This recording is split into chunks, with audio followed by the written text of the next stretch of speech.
lady. Do y'all see her in this? She's a business owner. A business owner. Kissing your brain. A teacher. Can be a teacher like Miss Joseph. Very good. I see. Or you could be, who remembers? Say, I can be a social worker. I can be a social worker. Yes, a social worker.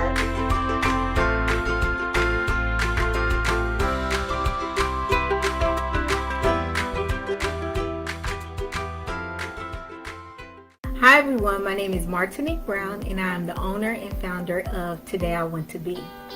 We are solving the problem of kids and youth not seeing someone who looks just like them in a variety of career fields.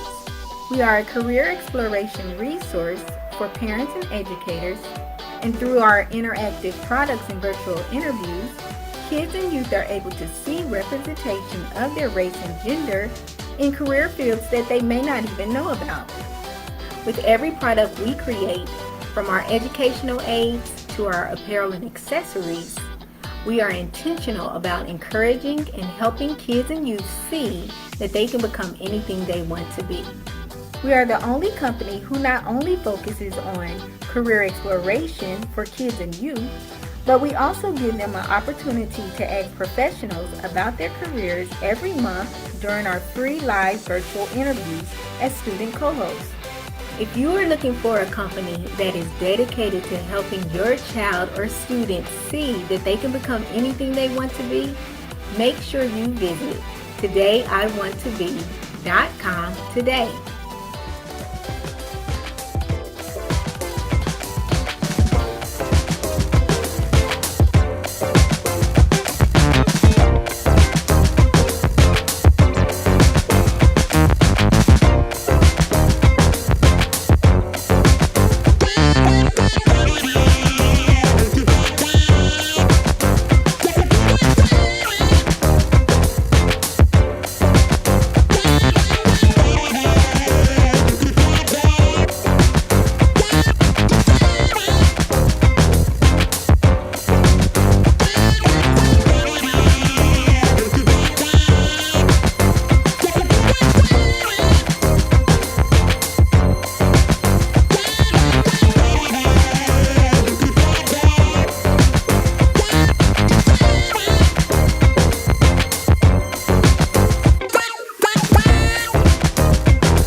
Thank you guys so much for tuning in to another episode of Today I Want to Be Career Exploration Interview. I am your host, Martinique Brown. I'm so excited that you guys have decided to tune into the show today. I'm really excited about our featured career, which is a technical recruiter. I'm so excited that Ashley Hall is going to be talking to us a lot more about her career field and really just helping us to have a better understanding of exactly what she does and how your child can also go into this field as well. If this is your first time ever tuning into the show, make sure you go ahead and share this video now so that more people will know about Ashley as well as her career and about Today I Want to Be as well. One of the great things about this show is actually interactive. So if your child or student is with you, make sure that they post their questions and their comments in the comment field. Now, if they're watching from any other page other than Martinique Y. Brown or Today I Want to Be, make sure that they come on over to one of those two pages and I can see their questions and comments as well. Now, we actually have Ashley featured in our career exploration flashcards. So if you're interested in purchasing those, make sure you go to that description box, because right there next to that little buggy, that little cart, wherever you call it, click on that link and you will be able to purchase those flashcards as well. Another great thing is if you want to stay in contact with Ashley, make sure that you definitely follow her on her social media handles. That's also listed in the description box. So Ashley, thank you so much for being featured and being on the show. Thank you. Thank you for having me. You are welcome. So now some of you guys might not know this, but me and Ashley, we actually grew up in the same church. Shout out to Mount Moriah in Dayton, Ohio. If you're looking for, this is a plug, but if you're looking for a church home in the Dayton, Ohio area, make sure you visit 301-323 Maya Avenue. Yes. And her dad is actually the pastor there. Yes. Dr. Reverend Herman L. Walker. But Ashley, I'm so excited to talk to you. Yes. I'm glad to be here. This is so exciting. I know. So can you just tell us a little bit more about yourself and how long you have actually been a technical recruiter? Yeah, so like Martinique said, we are childhood friends, been knowing each other for over 30 years. Like 30 years. We look good. I mean, come on. We now. do look good. We do. I just celebrated a birthday on the 1st of December. But so I'm originally from Ohio, Dayton, Ohio, born and raised. And right now I live in North Carolina with my husband, Sam, of 13 years. Wow. But yeah, I'm a proud graduate of the North Carolina A&T State University, IE Pride. For that plug-in. Yes. HBCU. Yeah. And so I actually been in the recruitment world for a little over 2 years. Of course, I didn't start in the recruitment world, and we'll get into that, but it has been a joy. It has been a very rewarding journey with the recruitment. That's good. So now, what does a technical recruiter actually do? Yeah, so backtrack. So I got into it as a technical recruiter. So when Martinique reached out to me, I was a technical recruiter. Now I am a corporate recruiter. Pretty much at the end of the day, you're a recruiter, regardless if you have technical or corporate. And pretty much we are helping people find jobs and filling those positions within the company.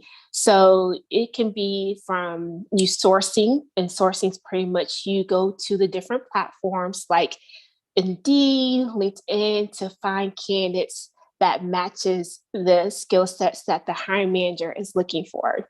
Okay. And then a lot of times you reach out to those people via phone, via messenger through those platforms to see if they're still interested in that position that they apply for, or you were just doing searches and you found their resume. And then from there, you probably do an interview, like a phone screening, just to kind of gauge their interest and kind of tell them more about the role. And then you pass that information on to the hiring manager, and then the hiring manager will most likely decide to do a more informal interview with them. And then if a decision is made to bring them on board, you kind of make sure that they have all the paperwork in regards to, we call it onboarding. So we make sure that they have all their forms completed. They do their background check, they do their drug screening, pretty much they're ready to go when their first day starts. So we kind of do all the preliminary things before their first day. So it's kind of like we're a branch of the HR department in a corporation. Okay. So now let me ask you this, and that was just a really good example and a breakdown of everything that you pretty much do in a nutshell. So let's say that you work for a company called ABC. Okay. We're saying that you work for that. Is that correct? Or if you're hiring for Amazon, would you be working for Amazon, or you just have a partnership with Amazon and you work for ABC company? So it's two things. So if you're a corporate recruiter, you're working for Amazon.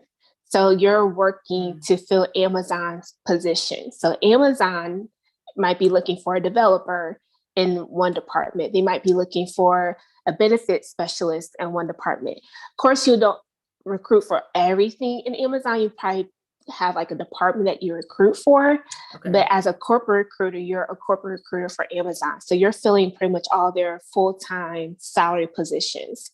Now, as a staffing, which I kind of came from, or you can say technical recruiter, it's like a staffing agency or a temp agency where you partner with different corporations or different companies in the area and you help them fulfill their positions. So it might be a temp to hire or a temporary position that you are looking for so that person can be brought on for that company. So it's like a partnership. So it can get a little tricky when it comes to like recruitment. It all depends on kind of what you like and what you dislike. If you kind of like the more structure of things and kind of like, it's basically, you know what you're getting yourself into, you might want to do corporate recruiting, where staffing is a little, you're dealing with different clientele. Let me just say that. A different type of population with staffing or temp agency, where corporate is more like white collar, more of your management or executive positions, where temp agencies, you're dealing more with, people who are used to switching jobs every 3 to 6 months because it's temp to hire, or it's a temporary position, or they're looking for just some quick money.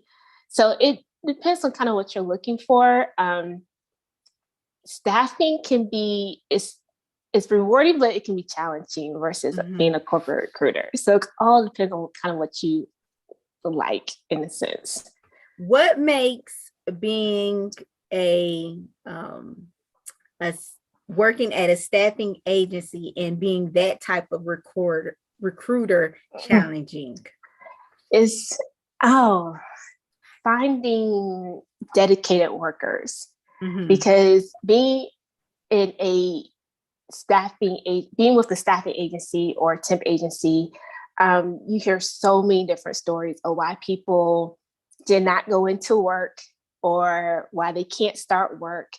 You'd be surprised. And it's kind of like, well, how you gonna make ends meet? Like, you gotta work because you are paid hourly. So I would say the challenging is to find very dedicated individuals who want to work and it's just not looking for the next thing, but who wants to eventually hopefully change things around for themselves professionally and want to get into something long-term when it comes to their career. So of course, you treat everyone with respect, regardless of who it is at the end of the day, and no matter where they come from, their background. And of course, you just want to help people at the end of the day. But I'm trying to be careful with my words, but you don't have to be careful. Look, it can be kids are very honest and they need honesty. And sometimes you hear people, you just want to pull your hair out. Like, are you serious? But at the end of the day, with a staffing agency, you get we call it a full cycle desk. And you are touching everything from start to finish, from finding a candidate to hiring them on. And even when they are hired on, you're dealing with anything with their benefits, payroll, any disciplinary actions that might have to come down. So you're really getting a full cycle when it comes to recruitment. And if it's something that you want to get into recruitment, that experience is very valuable, which a lot of companies are looking for, to have that full cycle experience, just not one area of recruitment, but from you can source, you can interview, you can do all these different realms when it comes to recruitment. So if you can get that full cycle experience, you're just setting yourself up for success to be just a better recruiter in the future, regardless of what industry you're in. Do you believe that that's the best way to start, though, at a staffing agency? I do. And that's how I got started. And getting into recruitment is hard, but once you get in it and get experience, I mean, the reason why it's hard to get in, especially with HR and with corporations, is because people stay in it forever. Like once people get into HR, once people get into recruitment, they tend to stay in it. But if you are looking to pursue this career, I would say start out with the staffing agency so you can really get that full experience. And at the end of the day, you really appreciate you'll really appreciate other opportunities that come when you want to further your recruiting career. But I would say getting with a temp agency would be a good start. And then you can kind of discover or explore other opportunities when it comes to recruitment, because you can also be a college recruiter, going to universities and recruit high school students to come to your university, or graduate students. So that's another avenue that you can take. But I've seen that you need that at least 1 to 3 years of probably that hardcore recruiting experience in order to probably be considered for those like corporate recruiting jobs, or even college recruiting jobs. Okay. So I know that you actually just mentioned that becoming a recruiter is hard. What makes it so hard, though? I think is because a lot of people want to become a recruiter. It's a very sought finding career, if I said that correctly. A lot of people want to get into the HR industry, and a lot of times that's their way into the industry, into HR, because with HR, there's so many departments that you can work in. And every company kind of maybe have, well, my company right now calls it people services. But I think it's just because it's such a high demand in a sense, and so many people, especially young people, want to get into it and get into that facet of HR and management. And it can be competitive too as well. So I think it's just the competition, and it's just a way to get into that HR arena that a lot of people, look for. Okay. And I know that you were saying that you are now a corporate recruiter. When you became a technical recruiter, was that your ultimate goal to eventually become a corporate recruiter, or to go into the HR field? What do you think? I would say probably my end goal, and I want to say end goal because I don't know exactly where my career will go, but my goal at the time was to become a corporate recruiter. Okay. So my thing was just to get some form of experience into recruitment. And that's why I took the route of a staffing agency. And a lot of times they are looking for young, vibrant people to come and join the agency. And with staffing, it is a little different with corporate, because staffing, you have a base salary and then you work off commission. Explain that to our viewers. So with staffing agency, you have a salary base, and I'm just throwing figures out there. Say your base is 40,000, but then the rest of your money comes from commission. And pretty much staffing agency is number driven. Like they want you on the phone, calling people, saying like, hi, such and such, you apply for this position. this is Ashley from this agency. Are you still interested? Getting the candidate on the phone. They want you to meet your quota in regards to your commission. And pretty much the way you meet that is getting people into the job, getting people jobs, fulfilling the positions pretty much. It can be grueling. It can be cutthroat because it's number driven. Like you have to meet your quota, you have to meet your numbers, you have to meet your dials, your interviews, and so forth. So I would say, and I totally forgot the question because I was just rambling about commission and money. But what was the question again? you was more so just telling us about, I know we don't know what your ultimate goal is, but this was an avenue that you took in order to become a corporate recruiter. And so you was really just helping us have a better understanding of like going into that staffing agency world. Yeah. It's like, took me back. Took me back. So you funny. Understand? I was like, oh Lord, it took me back. But yeah, and not to knock staffing agencies or anything like that, because it's helped so many people, right? But it's just, you have to know kind of what you're getting yourself into. It's not all glitz and glams, we're a corporate recruiter, it's a little more, polished versus staffing. But at the end of the day, as long as if you keep the main thing, you want to help people, further their career or help provide for themselves or their family, then those rough days will be outweighed because you're helping someone along the way. So I enjoy recruitment. It's very rewarding, and just to hear people come back and say thank you, even though you don't work for the thank yous, for them to come back and say thank you for this opportunity or thank you for helping me, that's just like, it tugs at your heart. Yeah.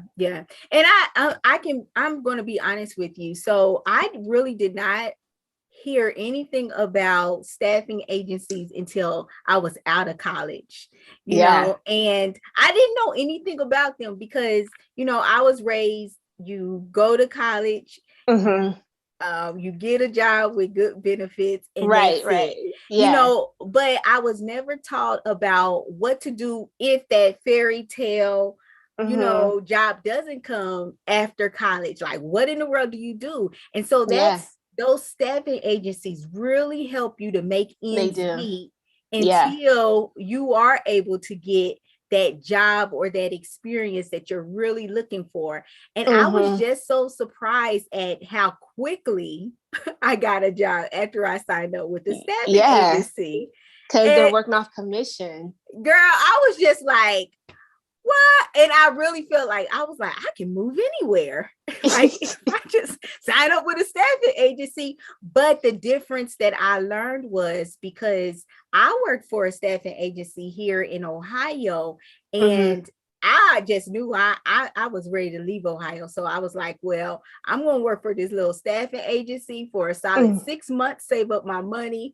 And because I had this new idea about staffing agencies, I'm moving to Florida. And I was like, I'll sign up for that staffing agency there. But the thing is, depending on where you live, that's the key too. Yes, because I was able to get a job like that in Ohio. But when I moved down to Florida, I was the one that was always calling the staffing agency because they had so many more people trying to fulfill those jobs. Yeah, it's definitely a market because I live in Greensboro, North Carolina. So I'm between Raleigh and Charlotte. Okay. So trying to, and I love Greensboro. It's a really nice city, but you're between two major cities, and to recruit from a technical standpoint and to obtain a diverse pool of candidates, it's hard to convince someone to come to Greensboro, Winston-Salem, when they can go to Raleigh and Charlotte. It's kind of like, I can't really give you too much I can't give you too much. I mean, you're competing against two major cities. So of course you're competing against location, you're competing against pay. Mm-hmm. And then of course you're competing against companies because everyone wants to, work for the big name companies, Yeah.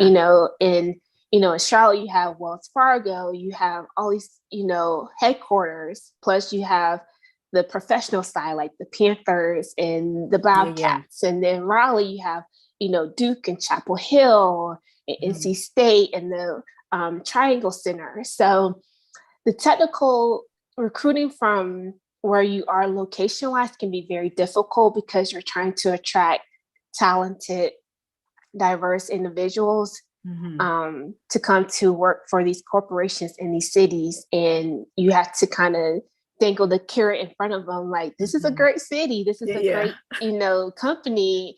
And after a while, you can only probably bump up the pace so much before you can be like, I can't go that high. So people have to also remember that too.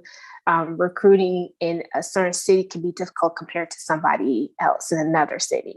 Yeah. And I was kind of surprised though that you were talking about like the different types of people when it comes to staffing agency and corporate. Now I understand that mindset of it, but since you were a technical recruiter, typically, okay, this is just me thinking as somebody that is not in the field at all. Typically your people that are in the tech field, they're a lot more polished because, they're smarter and things like that. Is that true to say or no? So with staffing agencies, so I started out as a technical recruiter. So yes, they are more polished. Then I also had experience being in the blue collar. And the blue collar is more like the warehouse, the technicians, the material handlers. So going back to the technical, they are more polished. They have degrees. But the thing is, they know they're good. So they can kind of finagle how much they want you to offer them. So you can say, like, I want to offer you. And with technical, you're dealing with 6-figure pretty much positions. So with technical, they know they're worth $120,000. Where you can like, well, I can only give you 150. They're like, nah. So it's kind of finding people who, like I said, are dedicated. You find people who are qualified, but people who are dedicated to stay without them taking this position. And the first person that comes with a better offer, they're already moving on. Because like I said, with staffing, it's tend to hire or long term. So when they leave, your commission leaves too. So when you have to say place 5 people a week just to meet your numbers or exceed your numbers, now you have to place 6 people because now you have to replace that person that left. But for the commission part of it though, it's not strictly, okay, get this person hired and then you get the commission, or is it if this person stays on that job for 6 months, then you get the commission? No, so you have your base and then the commission kicks in their first paycheck. So everyone's getting a piece of the pie. So my company's getting a piece of the pie. Of course, that company, they're getting a piece of pie because they have the person. But once that person leaves, you might get another week of commission because it's back pay, but you have to replace that person in order for your commission to stay rolling in. Oh, wait. So you're saying that you get commission every time that they get a paycheck? Yeah. Wow, so that's amazing. So you get a percentage. It's a percentage. So, and I mean, that's why in order to really see a difference, you got to get people, like one person is you're not going to see a difference than one person. You got to have like 20, 30, 40 people under you to really see your commission have like a nice commission check. And a lot of times, some people really exceed in the staffing agency because they have so many people, like they build their clientele and they have people who have worked under them for a year or two. It's long term. So when they first started out as a staffing recruiter, they might have 10. Now they've been with that agency for 5 years. Now they might have, I would say maybe like like 75, 60 people under them.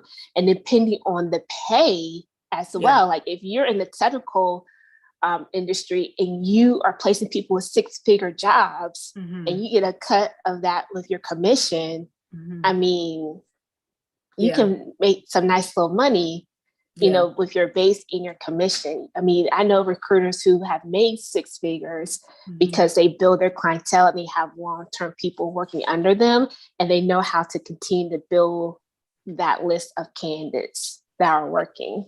But it has to be a time when it cuts off, right? That you like, if you place me somewhere and I actually stay with that company for 5 years, you telling me you would get a piece of that? That's amazing. That's how people make the money. Listen, that's young people, this is a good thing. That's why you have to find people who are dedicated. Like now, like the tend to hire, like, yes, great, you're hired on, awesome. But you really want those people who are long-term, who are staying with your staffing agency for a year, 2 years, 3 years, because you're always going to get a cut of their commission off their pay. I see what you're saying. Yeah. Now, when that person leaves or they get hired on, it's kind of like, congrats, but my commission's gone. I know that's right. Like I was making $100 off of you. Not to sound mean, so funny. but I was making $100 off of you. Now you're gone, you know? Because I know people are making like $2,000-$3,000 a month just off their commission. So think about it. If your base salary is 60, you can easily make 30,000. So you're making $90,000 to $100,000, depending on what their salary is. That's why the technical recruiting is, you know, lucrative in a sense, because you have those high paying jobs. Yeah, that makes sense. Thank you so much for just breaking this down. But it's easier said than done, Martinique. Yeah, I get it. And that's what I want young people to understand. Like, you know, like Ashley just threw out these figures and you just thinking like, shoot, this is it right here. But it is such hard work.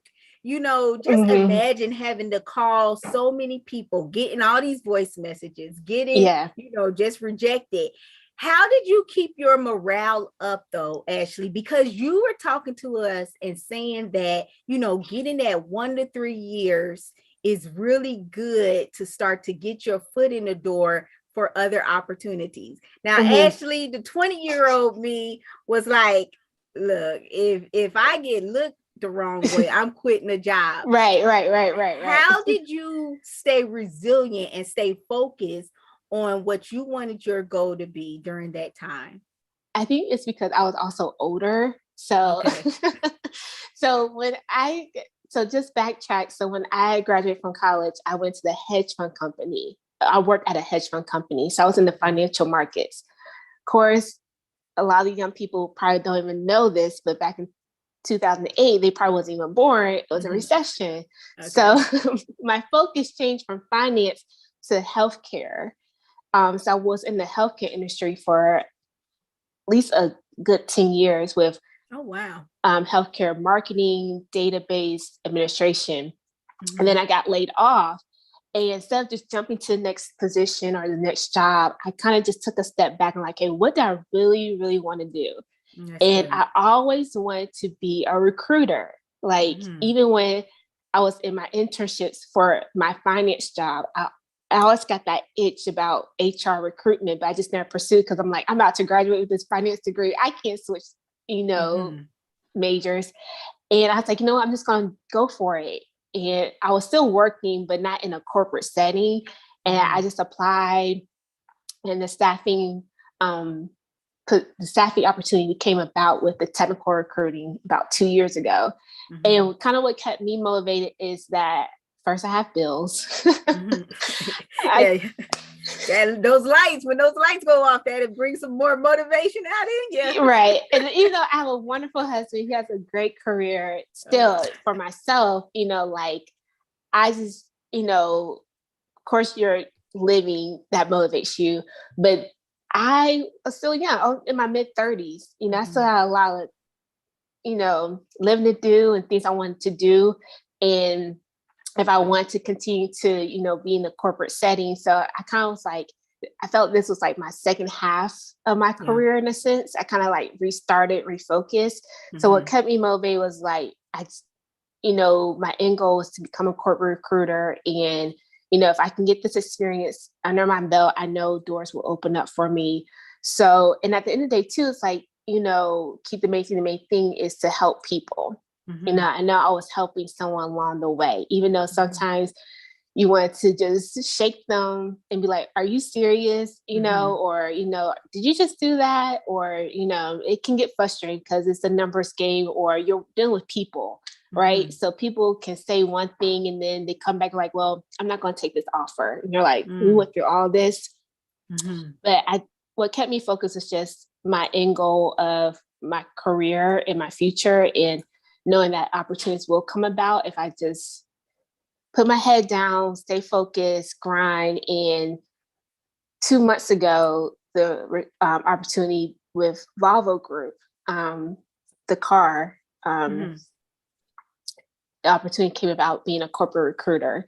So those year and a half being in the staffing industry, yes, it was sometimes grueling and sometimes frustrating, but at the same time, it was rewarding, and it helped me to get, my position now as a corporate recruiter. So I know with that, the sky's the limit to kind of what I can do in the realm of recruitment or even HR.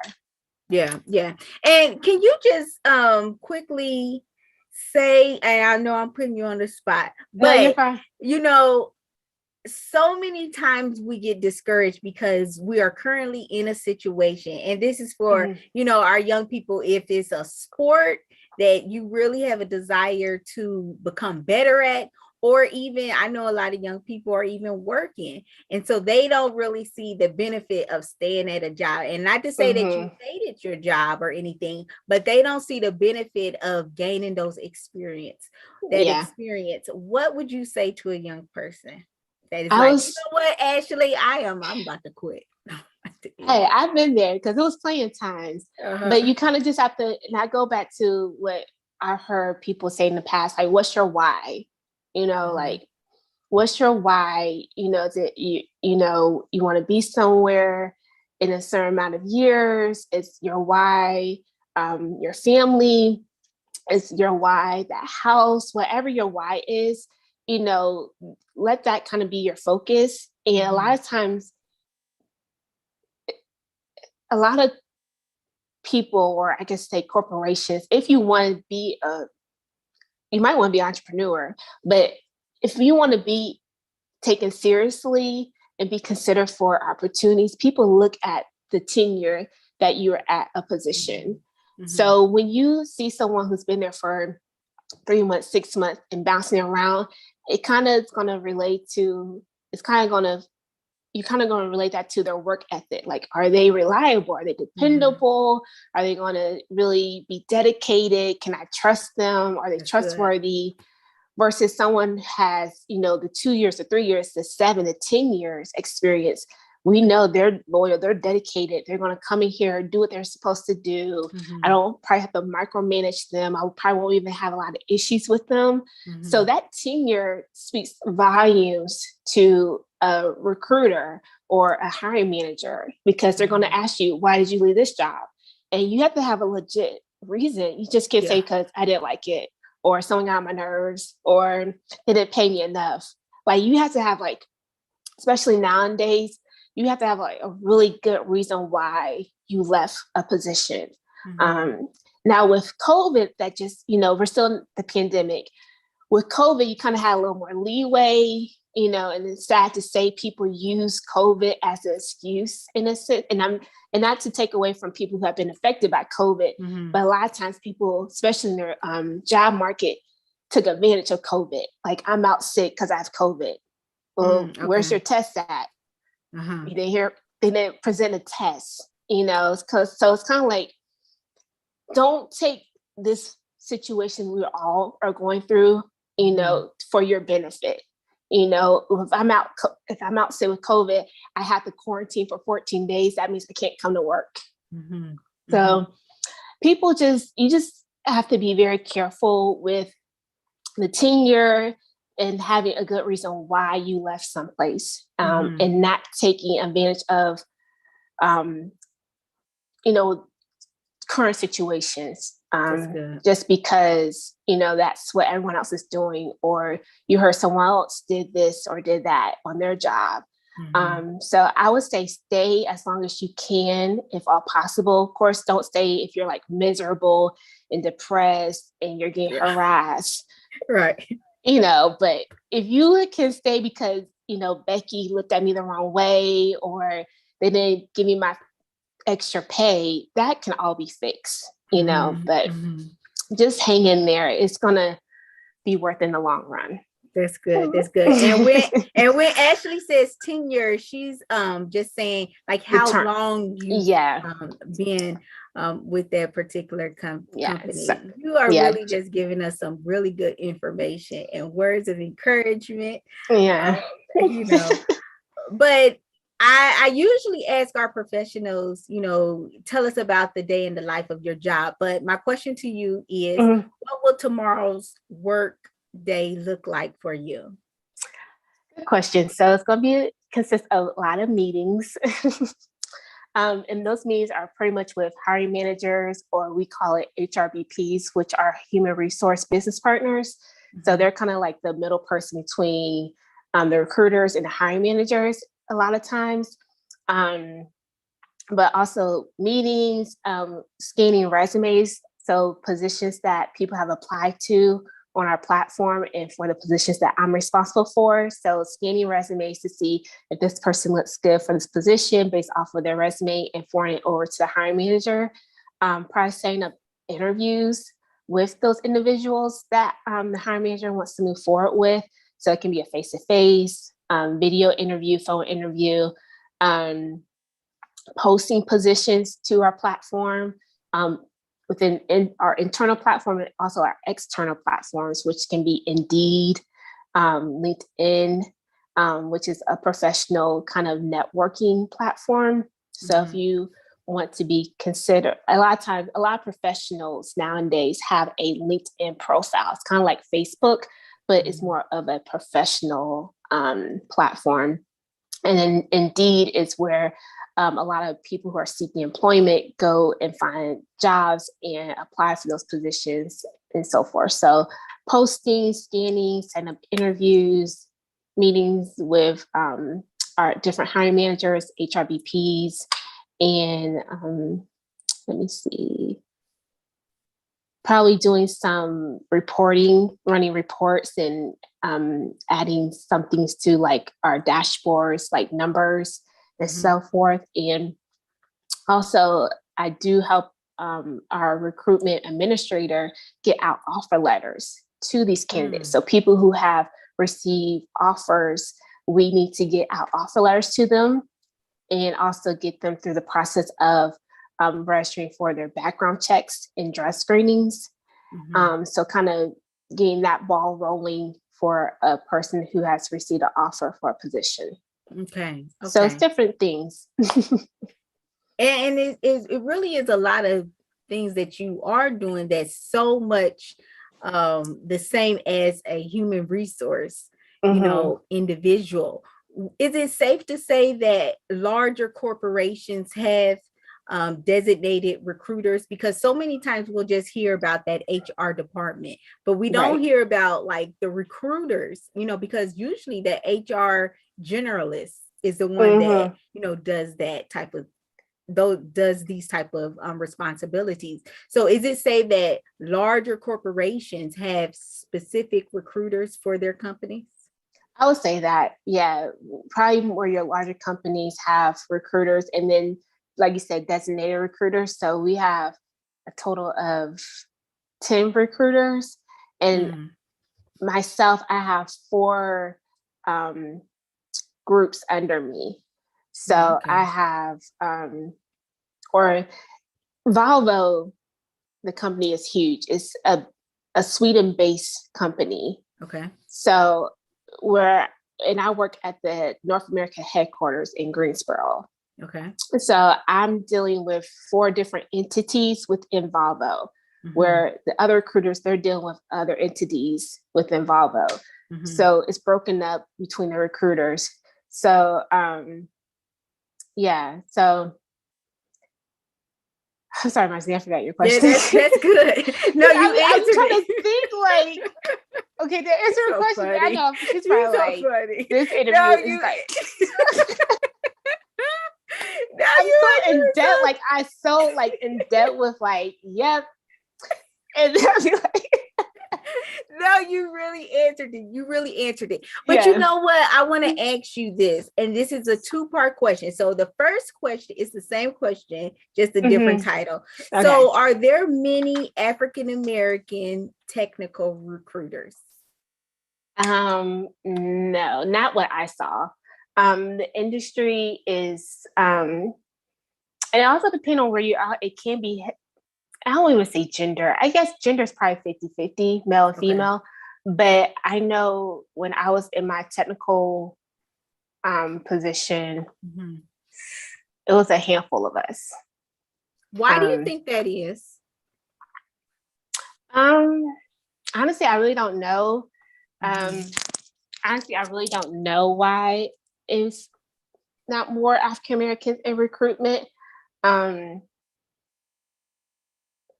Maybe because they just don't know, and maybe it's a field that's maybe not glamorized or maybe not talked to much. Because you don't, growing up, you don't hear like, oh, I want to be a recruiter when I grow up. Yeah. You know, you hear, of course, you know, doctor, lawyer, engineer, professional athlete, you know, singer, the entertainment. Stuff we usually see on television. Yeah. So maybe growing up, you don't hear, you hear HR because you might have like or a relative working in HR, and that's so broad. Yeah. But recruitment, you don't hear the word recruitment that much. And honestly, I didn't even think about recruitment until I was in college and I was doing my internship for my finance degree. And I was so, you know, excited about, you know, what the HR people are doing. I was like, wow, what they're doing is fun and, you know, seems exciting and stuff like that. So that's kind of where I got the itch, the bug for recruitment till I was in my early 20s and I was in college because I wanted to be a dentist. Oh, really? Yeah. Well, I wanted to be I wanted to be a few things. You sound like all of us. I wanted to be a buyer.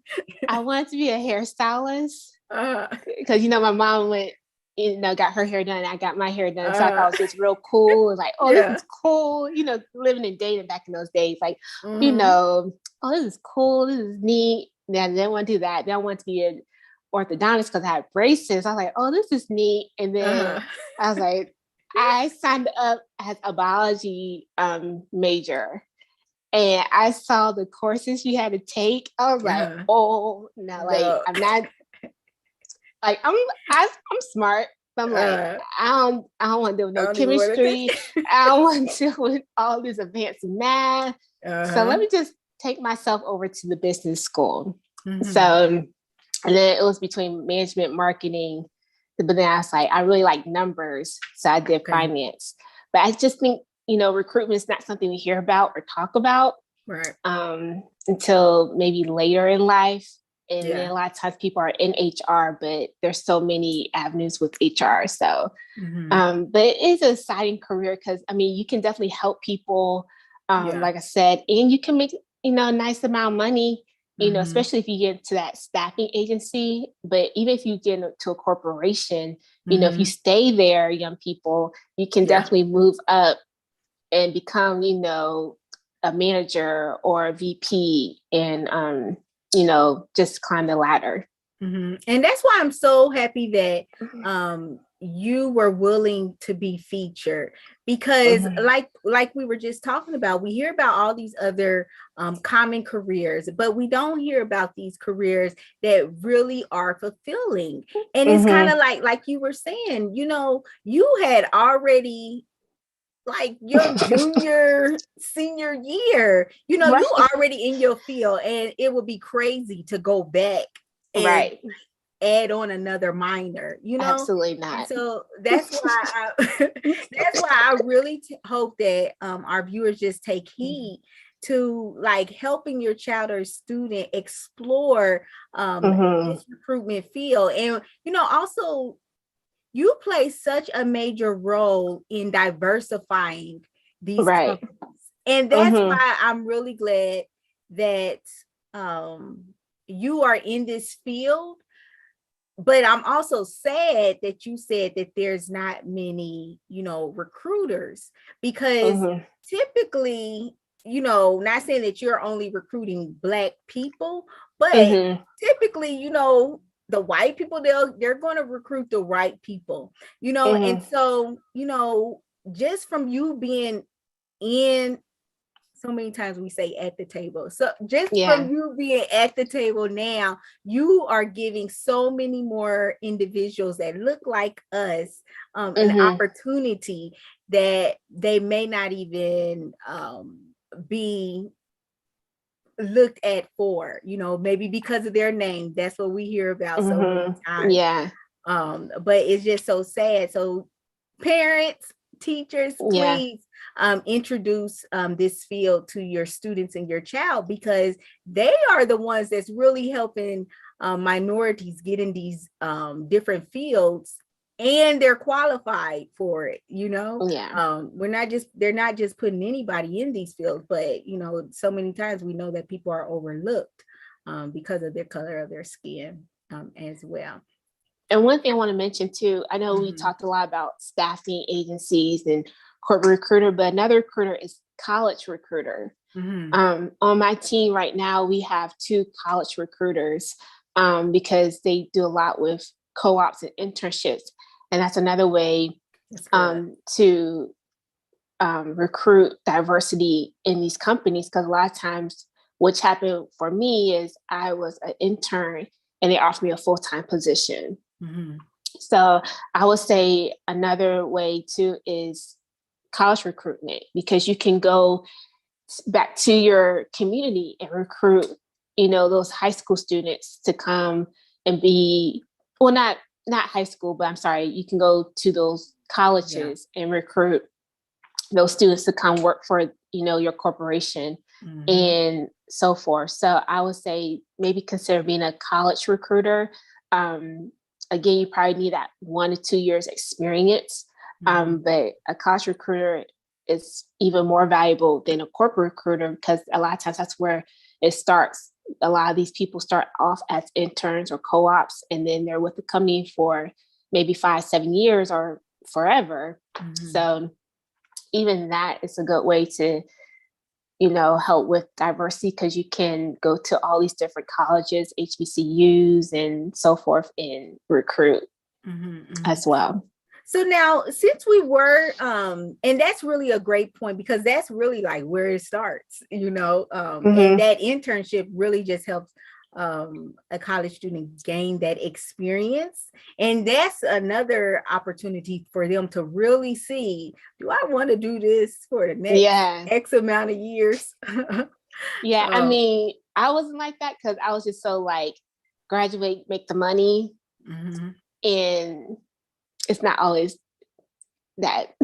I mean, don't do it. I mean, and I know it's easier said than done, because it's when it's like when you're 21, 22, and they give you that offer of 50,000, 60,000, you're like, yes. Heck yeah. Even nowadays, maybe 70, 80, if you're, depending on what field you go into. But at the end of the day, it's kind of like, as you get older, I know for me, it wasn't so much about the money, but it's about, am I really enjoying what I'm doing every single day? Like right now, I can say I'm over 35. I can honestly I'm over 35, not yet 40, but I can say probably the first time in a long, long time, I'm excited to get up and go to work. That's good. That's so good. And that's like priceless compared to other years. I was like, oh my God, like Jesus. I hate this job. Even though, yes, it helped provide for my family and I, but at the end of the day, it's kind of like, oh my God, like Yeah, so I would say this is a great platform because you can discover different professions that you, like you said, probably never even heard of before, Mm-hmm. and kind of hone into those skills, that desire that you feel when you're doing certain things, to kind of be like, what avenue do I want to take in life? Yeah. And like I said, it doesn't have to be a 9 to 5. It can be entrepreneurship, but whatever makes you feel, whatever brings you joy and excitement, and it's not a pain and it's Mm-hmm. not frustrating. I mean, money can't buy that. Yeah, So yeah. And I'm really glad that you pointed that out, because we spend so many years working, yes. and not even years, but we spend so much of our hours within a day working. So just imagine if you hate that job and you're Yeah. hating 8 hours of your day. Or maybe even more. Yeah, yeah. Oof. Yeah, that's So so true. yeah, and let me ask you this, Ashley. As a African American woman, do you ever feel that burden to maybe hire a minority, because you may not see as many of us or even other minorities in the corporation that you work in now, or even the other Mm-hmm. companies that you were hiring for? Yeah, so like now it's a little different because we're working from home, so I don't have like that face to face like interaction with them. Like they're not coming in to the office for an interview, and Mhm. I'm not so much doing like I may pre-screen, but I'm not doing like the hardcore interview or hiring. Where with the staffing agency, I wouldn't say feel pressure, but you feel giving people chances. Because with the staffing agency, a lot of the people, um, we all have a story. Mm-hmm. And with people with the staff agency, a lot of them might have taken a different route in life. So a lot of times you do kind of feel a pull to kind of help them and get them back on their feet and give them second chances. You kind of have to be like kind of not motherly, but you kind of got to let them know, like, now listen, Yeah, I'm giving you this like, chance. now listen, I'm giving you this opportunity. Don't mess it up, No, that's right. or like they're looking, you kind of was like, you get me kind of thing. Like, help me help you kind of thing. Yeah. But I wouldn't never feel pressure, but because at the end of the day, you are putting your name on the line and your company's reputation on the line, but you do get pulled to kind of give someone a second chance, or because God gives us chances over and over and over. So Yeah. Of course, I'm not going to be silly, put anyone out on the position, Right. but if I feel like you can conduct yourself in a professional way, then yeah, I'll give you an opportunity and a chance. That's good. That's good. Yeah. Thank you so much for your honesty. Like, come on now. They looking for us to mess up. You better come out. Yeah, it's kind of like, yeah, talk people through, like, no, you can't do that. No, you can't wear that. Like, you know better kind of thing. So talk about the patience that's involved in that, though. It's a lot of patience. I think you just have to be kind of like, give people grace and be like a people's person. And at the end of the day, you just want to help people, right? Like at the end of the day, I'm not going to hold you from getting a job. Like if you need to provide for your family and I have an opportunity for you, and it's easier said than done with the staffing agency than corporate. Corporate's a little more maybe competitive versus the temp agency. But I mean, you're here to help people. So, I mean, just help people, and someone helped you. Someone gave you an opportunity and a chance. So what is something that you wish someone would have told you before becoming a recruiter? Good question. I would say probably the cutthroat of it, in a sense, because I mean, there's people who really, really want to work. And maybe because the competition or the skill sets you have to let them down or you have to pass them up.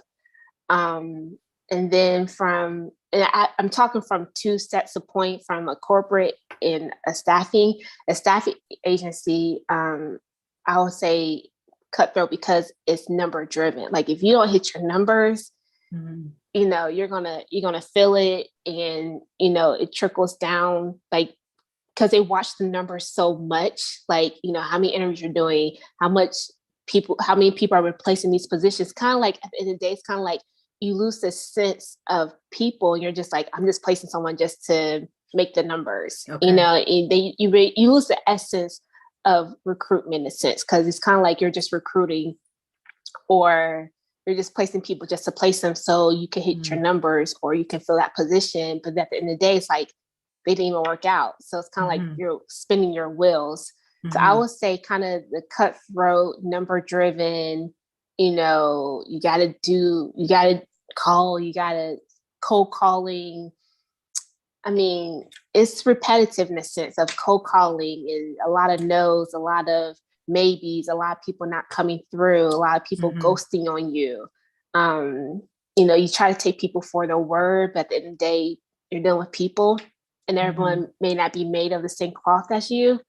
So it's probably just that, probably a lot of the no's, or the people ghosting on you, or you're dealing with a wide range of people. So now, how is it cutthroat in the corporate recruiting world? I would say it's probably not as cutthroat, but it's probably more on, you have hundreds of people applying for this one position, and you might have to interview maybe 5-10 people, and you have so many good candidates, so many people are qualified, when you just have to make one decision. And you try to, make the right decision. And, if you do have strong candidates, maybe you can consider them for other positions, or maybe tell them to apply for us later down the road, kind of keep them in your pipeline for if any other opportunities come available. So, excuse me, I wouldn't say it's cutthroat from a corporate standpoint, but you are dealing with a lot of probably resumes and highly qualified people when you have to kind of make that one decision to hire someone. That's probably maybe difficult, especially if you come across really good people. So now, when you do come across a lot of good people and qualified people, what is the determining factor? Is it all about what your gut is telling you and how that interview goes with that person? So I haven't really been in that in-depth interview process. Because like I said, it's with corporate recruiting, a lot of times it's a hiring manager that's making that final, like as a recruiter, you're kind of presenting the candidate to them. Like based off of my sourcing, based off what we discussed, this is a candidate that looks good on paper. And a lot of times they're the ones, you might do a pre-screening, like very simple, generic questions or general questions. For the hiring manager, they might go more in depth with the questions. So I would say it probably is a gut feeling, and kind of, because I found people say what you want to hear. So people can rehearse those answers. They can get practice, very polished, right? And then they get in the door and they're totally different. So I feel like it's a gut feeling. And I'm sure those hiring managers have been around the rodeo plenty of times, so they know what they're looking for, and they kind of know the cues and like the red flags. So I'll probably have to say it's how you present yourself, and also how you probably the gut feeling, I would have to probably say with the hiring manager if I was in that position. As the recruiter, though, are you giving them more than one candidate? Oh, yeah. So, So like one position, I had over like 100 resumes. And I'm presenting, them with several candidates. And then they decide off the resumes I present to them who they want to move forward with an interview. So do you get the call deal? Yeah. So with the people who they want to move forward, that's kind of exciting. It is. Yeah, it is. You're kind of like, hi, John. This is I Ashley. know. You're like, you got to put on that professional voice. Like, hi, John. Yeah, but you are definitely the call people be waiting for. Like I had this lady call me to tell me I did not get the job. I'm looking like, lady, if you don't just send me an email. She's like, but you were really good. I'm like, please spare me. Well, if that's the case, twist it. Like, say like we have another position for you. Well, I asked her, I said, well, how come I didn't get it? What do I need to improve on? And she couldn't answer that. Yeah, don't make those calls. I mean, unless it's someone that's like one of the top runners and you want to be professional, polite to them. Like, you were our top runner, but we had another candidate, and kind of give them feedback. So when other opportunities do come available, they had a good experience with you. So they're willing to be considered for another opportunity. So I would say if it was like from that aspect, if you had two people and you only have one position, I would probably call that other candidate and give them feedback and just let them know that, we highly consider you, but we had to go with this candidate. So they won't so we don't leave a bad taste in their mouth. Because at the end of the day, regardless if you get the position or not, you want their experience to be good. You want them to lead to say like, my experience with Ashley as a recruiter through this company was good. So when other opportunities come, they're going like, well, I don't want to apply there because my experience with her wasn't good. Yeah. So I would say, still kind of close the loop on the process with the person. Don't leave them hanging, especially if it's a top-notch candidate, because you kind of want to retain them. But yeah, I forgot what we were talking about. No, because I was telling you about how the lady called me back. So I was asking you, do you call them and give them that good news? Because that would be so exciting as well for that. Because they're expecting your call. Whenever we see that the area code, we're like, oh, I'm ready.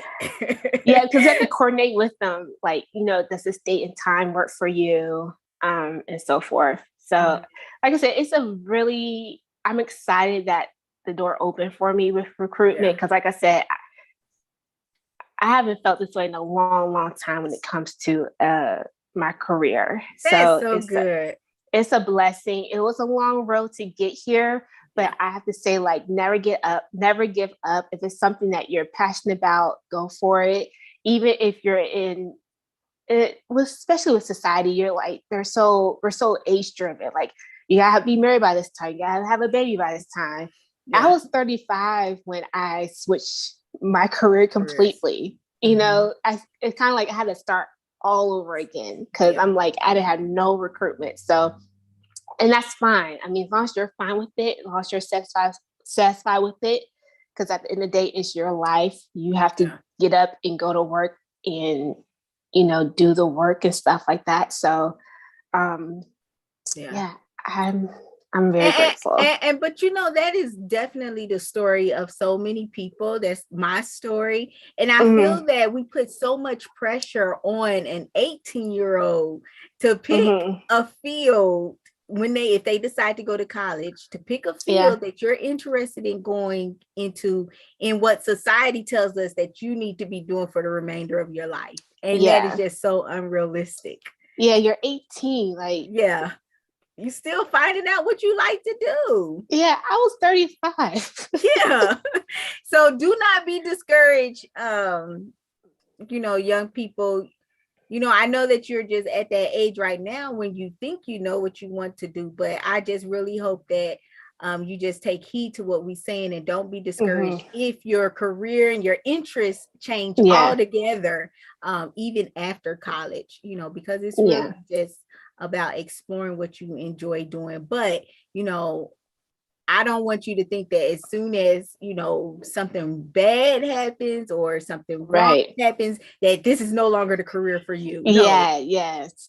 Get that experience. Yeah, stay the course. Like Ashley was saying, because that will open other opportunities for you as well. But Ashley, I want to ask you, what would you tell your younger self? Yeah. How far are we going back? Like 18, like the 18-year-old Ashley? Or So we're talking about the 16-year-old Ashley. Oh, 16. Oh, to go back to be 16. I would say patience, be patient. And don't lose faith. Mm-hmm. Be patient because I always, like I said, I didn't get the recruitment bug until I was probably like 2021, but then I didn't get into the field until I was 35. Mm-hmm. So I would just say, like, just throughout life, just be patient. Things are going to work out for your good, and just, keep the faith, keep believing, keep, keep pushing, keep grinding. Don't give up.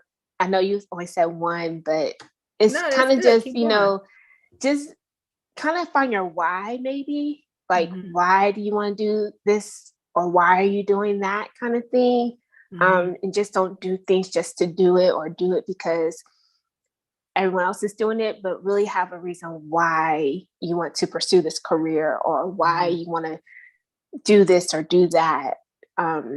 Just kind of ask yourself why. And when you ask yourself why, have patience behind it, because it's not going to all happen all at once, in a sense, and just have faith that everything's going to work out, for your good. And I know that you actually mentioned that you didn't receive the recruitment bug until you were 20.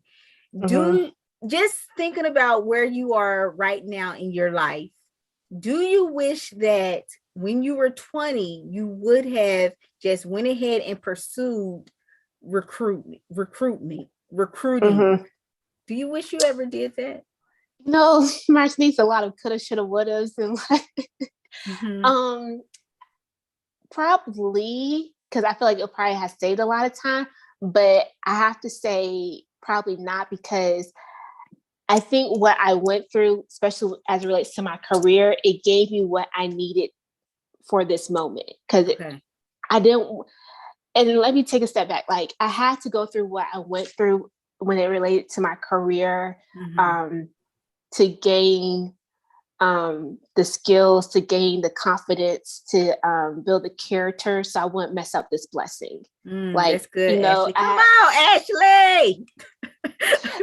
I had to go through what I went through, so, God had to put in me, God had to take out of me, because I felt like if I did have this blessing, probably when I was 10 years ago, when I was, now I'm telling my age, like 27, 28, I probably would have messed it up, because I would let my pride and my ego get away, like going back to like, I don't like this job because I don't like how they're doing this. You know what I'm saying? I would get kind of like my wall up, in a sense. And God kind of had to break certain things, break certain things out of, or take certain things out of me, and break me to really value, appreciate where I'm at today. So yes, a part of me is like, yes, I want to go through all of that. But at the same time, what I went through made me who I am today. And that's just in life, right? What we went through, helps us to become better and wiser. So, because I went through what I went through in my career, I'm not going back.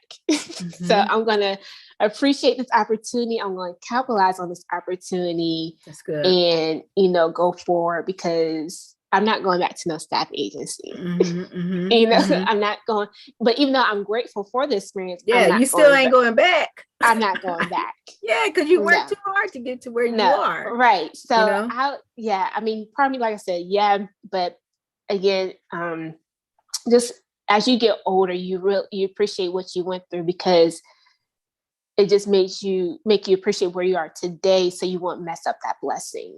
That's good. That's so good. Does that? It makes so much sense. I get it.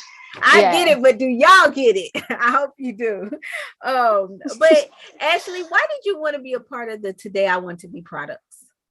Well, of course, childhood friend Martinique. But no, it's a great, like I said earlier in our interview, it's a great product, great opportunity to see young people explore and discover professions that I know for me, never heard of growing up, and kind of start spinning that wheel, kind of like, what do I want to do in life? What change do I want to make in this world? So I think it's a great opportunity for young people to see, and also representation that, you can be whatever you want to be, from a recruiter to a chef to you have realtors, principals, judges, you name it. And some of the professions that I saw, I had never heard of growing up. It's kind of those standard doctor, lawyer, go to school, get a good job, get married, have kids, picket fence. That we know that doesn't happen like that or in that order. But I love it because, again, it shows you the diversity of professions that you can become as you get older in life. So I think it's just a great product tool to have, a tool to give to young people so they can, explore and just, go for it in life. Definitely. Be whoever you want to be in life. Definitely. And I again, I just thank you so much for helping us to have a better understanding of the world of a corporate recruiter, as well as really helping us to also see the life of a technical recruiter. I thank you all as the viewers for just taking time to watch another episode of Today I Want to Be Career Exploration Interview. Our upcoming interview, our last one for this year, will be a real estate developer with Ron Collins. It's on December 22nd. Again, here on this same platform, Facebook. Today I Want to Be as our YouTube channel. Today I Want to Be as well. It's going to be at 7 p.m. Eastern Standard Time, 6 p.m. Central Time as well. If you're interested in staying in contact with Ashley, make sure you go to that description box. Her contact information is listed there. And if you're also interested in any of the products that she is currently featured in, make sure you go to that description box as well. We definitely hope that you guys have a great remainder of the night, and we will talk to you all later.